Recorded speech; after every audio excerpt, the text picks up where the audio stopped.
Akkam jirtan ijoollee nagaa keessanii oduu durii gaaf darbe isinii dubbisee irraa waan baay'ee akka barattan abdiin qaba. Har'a immoo oduu durii mootii leencoo jedhu tokko isinii fideera. Mootii leencoo. Dur bosona Baalee keessatti bineensonni bosonaa jaalalaan wal kabajanii jiraachaa turan. Gaaf tokko garuu leenci bineensota hundaa walitti qabee sagalee sodaachisuun ani leenca, kanaaf sichi bineensonni hundinuu ana jalatti bultu. Maqaa koos mootii leencoo jettanii na waamtu. Ani mootii keessan gatiin ta'eef wantan barbaadu hunda naaf gootu jedheen. Bineensonni bosonaa mootii leencoo waan sodaataniif tole sifaabboomamna jedhanii biraa deeman. Egaa gaaf sanaatii mootii leencoo bineensota barbaade nyaachaa kaan ammoo ari'aa isaanitti taphachuu eegale. Arbis daba leencoon raawwatu kana argee hiriyoota isaa waliin leencoon humna isaa kanatti abdatee bineensota xixiqqoo fixaa jira. Yoo har'a callifne boru isaan fixee gara keenyatti dhufuunsaa waan hin oolle. Kanaaf isa dhaabsisuu qabna jedhee yaada isaa dhiyeesse. Arbi kan biraas itti aansee yaa obboleessa koo, wanti jettu sirriidha. Garuu akkamiin isa dhaabsisuu dandeenya? Bineensonni hundinuu isa sodaatu jedhee gaafate. Arbi kaan bineensota biraa yaa'ii waamnee isaan waliin otoo mari'annee bayeessa. Bineensonni hundinuu nuffaniiru gatii ta'eef yoo yaamne ni dhufu jedhee yaada dhiyeeffate.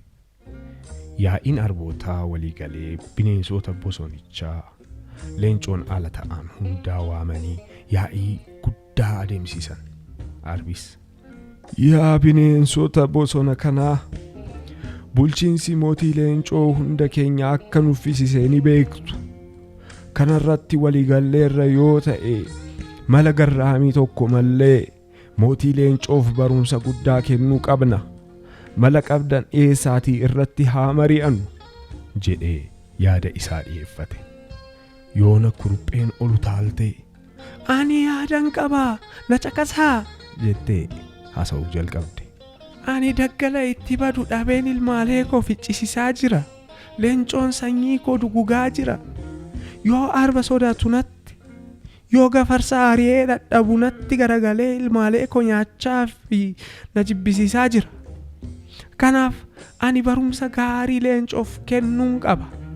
Amma deemaati leencoo naaf waamaa, isa waliin nan falma jettee yaada ishee dhiyeeffatte. Bineensonni hundinuu afaan tokkoon yaa kuruphee, ni maraatte, akkam gootee mootii leencoo waliin falmatta? Lafee kee caccabsee si nyaata, ni maraatte jedhanii gamaa gamana itti iyyan. Mala koo anatu beeka, isin deemaati leencoo naaf waamaa jetteen. Isaanis eega jettee jedhanii hantuuta mootii leencootti ergan. Hantuunnis akkuma leencoo bira geesse yaa mootii leencoo, kurupheen si waliin falmachuun barbaada jettee akka si waamuuf na ergite jette. Mootiin leencoos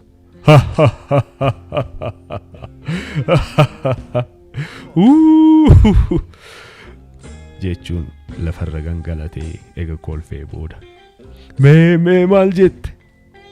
Yookaan situ maraate yookaan kuruphumatu maraate jedhee hantuutatti iyyee gaafate. Hantuunnis lakkii yaa mootii leencoo, kuruphumatu bineensota kaan fulduratti na waamte na ergite jetteen. Mootiin leencoos deemi boru sawweenatti na eegi jedhiin. Garuu yoon si dhabee bineensota hundaa nyaadhee lafarraa fixa jedhiin jedhee itti iyyee erge. Bineensonni hundinuu ergaa mootiin leencoo ergee gadhagahanii booda suutaan kuruphee bakka jirtutti dhiisanii badan. Bariisaa mootiin leencoo dhaadachaa sawweenaa ennaa gahu alaala irraa kurupheen sodaa tokko malee sanbalee otoo nyaattu argee ariidhaan yaa kuruphee onnee akkanatti si dhaadachiisee eessaa akka argatte hin beeku garuu amma si caccabseen ciree koo ganamaa si godhadha jedhe. Yoona kurupheen yaa leencoo suuta jedhe jetteen.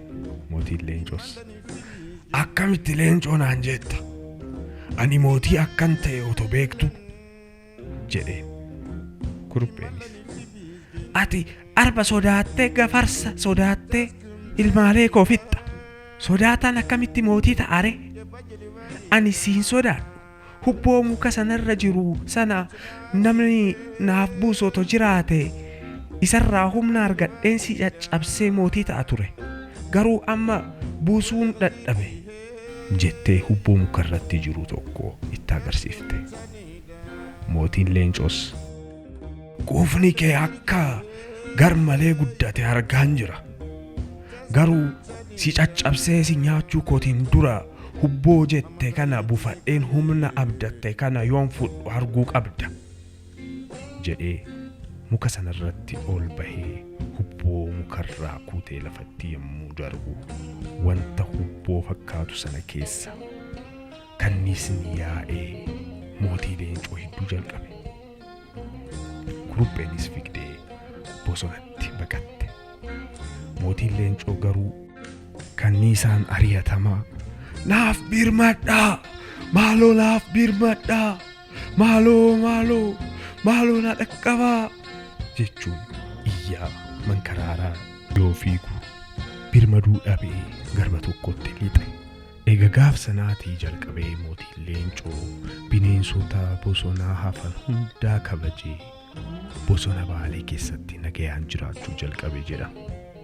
Ijoollee humna qabna jedhanii dhaadachuun namoota kaan kabajuu dhiisuun maal akka namatti fidu agartanii miti?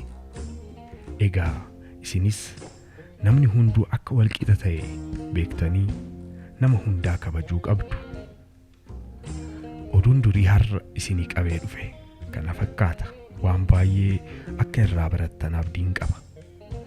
Boru oduu durii kan biraatiin haga walitti deebinutti nagaatti.